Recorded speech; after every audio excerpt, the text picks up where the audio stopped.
Assalamualaikum warahmatullahi wabarakatuh. Perkenalkan, saya Anissa Rizky Nurfatmarini dari Prodi S1 Pendidikan IPA Universitas Hidar kelas IPA 1 NPM 1910303063. Pada video kali ini saya akan memaparkan mengenai proposal analisis faktor eksternal dan internal yang mempengaruhi hasil belajar siswa SMP pada mata pelajaran IPA. Proposal ini disusun untuk memenuhi tugas penelitian kualitatif dan kuantitatif. Yang pertama ada pendahuluan. Hasil belajar merupakan bagian penting dari suatu proses belajar. Hasil belajar diperlukan dalam mengukur keberhasilan suatu kegiatan pembelajaran. Dengan menggunakan hasil belajar, maka dapat diketahui bagaimana kemajuan belajar siswa dalam memahami dan menguasai materi pembelajaran yang telah mereka pelajari sesuai dengan tujuan pembelajaran yang telah ditetapkan. Hasil belajar siswa ini dipengaruhi oleh berbagai faktor yang dikelompokkan ke dalam faktor internal dan faktor eksternal. Adapun rumusan masalah, yang pertama yaitu apa saja faktor eksternal yang mempengaruhi hasil belajar siswa pada mata pelajaran IPA. Yang kedua, apa saja faktor internal yang mempengaruhi hasil belajar siswa pada mata pelajaran IPA. Serta yang ketiga, bagaimana pengaruh faktor eksternal dan internal terhadap hasil belajar siswa pada mata pelajaran IPA. Selanjutnya ada kajian pustaka. Yang pertama ada pembelajaran IPA. Pembelajaran IPA di SMP merupakan mata pelajaran yang dikembangkan bukan sebagai disiplin ilmu, melainkan sebagai mata pelajaran integratif sains. Pembelajaran ini berorientasi aplikatif, mengembangkan kemampuan berpikir, kemampuan belajar, rasa ingin tahu, serta membangun sikap kepedulian dan tanggung jawab terhadap lingkungan, alam, dan sosial. Dalam pembelajaran IPA, siswa dituntut untuk terlibat langsung, baik secara fisik maupun mental. Hal ini bertujuan untuk memberikan pengalaman langsung kepada siswa dalam pembelajaran IPA, sehingga siswa mampu mengembangkan kompetensi serta mengeksplorasi dan memahami alam secara ilmiah dan lebih mendalam. Pembelajaran IPA memiliki tujuan untuk memupuk rasa ingin tahu pada siswa secara alamiah, mengembangkan kemampuan bertanya dan mencari informasi terkait fenomena, berdasarkan bukti untuk menjawab pertanyaan serta mengembangkan cara berpikir ilmiah. Yang selanjutnya ada hasil belajar IPA. Hasil belajar merupakan hasil dari interaksi tindak belajar dan tindak mengajar. Hasil belajar siswa ini diukur dalam bentuk tes yang disusun secara terencana, baik secara lisan, tertulis, maupun secara perbuatan. Hasil belajar dapat disimpulkan sebagai perubahan tingkah laku siswa dalam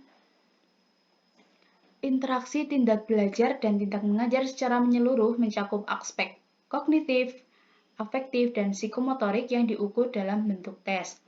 Selanjutnya ada faktor internal yang mempengaruhi hasil belajar siswa. Faktor internal ini merupakan faktor yang berasal dari dalam diri siswa itu sendiri. Faktor internal yang mempengaruhi hasil belajar diantaranya yaitu faktor fisiologis yang meliputi motivasi siswa, minat belajar, serta kebiasaan belajar siswa. Yang selanjutnya ada faktor eksternal. Faktor eksternal ini berasal dari luar diri siswa. Faktor eksternal dapat meliputi faktor keluarga, diantaranya latar belakang keluarga, pendidikan orang tua, serta bimbingan orang tua. Selain itu juga meliputi faktor lingkungan dan faktor sekolah, seperti sarana dan prasarana penunjang belajar di sekolah dan juga metode pembelajaran. Kerangka berpikir pada penelitian ini yang pertama yaitu faktor yang mempengaruhi hasil belajar.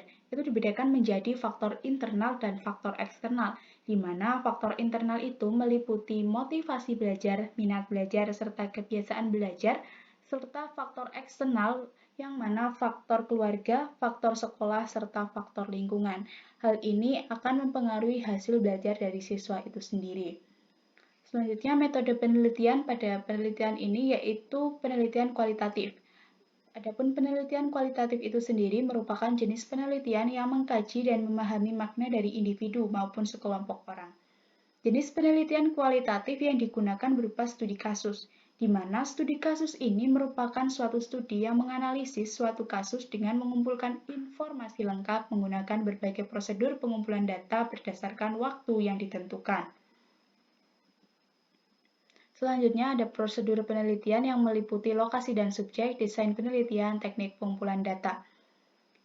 Lokasi dan subjek penelitian yaitu dilakukan di salah satu sekolah menengah pertama di dekat rumah peneliti.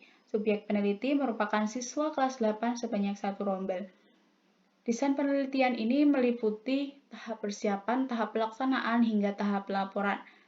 serta teknik pengumpulan data yang digunakan yaitu observasi, dokumentasi, dan wawancara. Instrumen penelitian dan analisis data. Instrumen penelitian yang digunakan pada penelitian kualitatif ini yaitu peneliti itu sendiri, di mana dalam penelitian kualitatif, peneliti berperan dalam menetapkan fokus penelitian, pemilihan narasumber atau sumber data, serta membuat kesimpulan berdasarkan informasi yang diperoleh. Peneliti juga terjun langsung ke lapangan dalam pengumpulan data, analisis data, serta penarikan kesimpulan.